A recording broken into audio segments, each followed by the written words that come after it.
Hello all, Neci Love Harmon here of What She Creating Enterprises, and today I will be sewing with the FB1757T Brother Sewing Machine. So let's get going. Now, in order to start the machine, I'm going to turn the light on and make sure that my foot pedal is on the floor under my right foot. I have my scrap fabric here. Okay, I'm going to take my fabric, put it under my presser foot lever, my needle down, and I'm going backwards just a little bit, and now I'm going to go forward, and I'm sewing, and I'm sewing, and I'm going to keep sewing.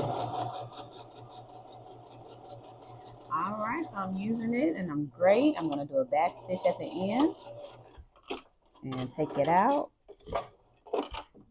and here we go. We got our stitch. It's done, looking great.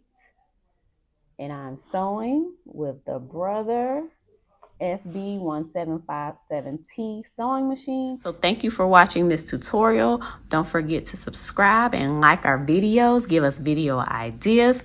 Hit that super thanks. Check us out on our socials, as well as we have online courses that are here, as well as digital patterns and other merchandise. So thank you for watching this tutorial, and happy sewing.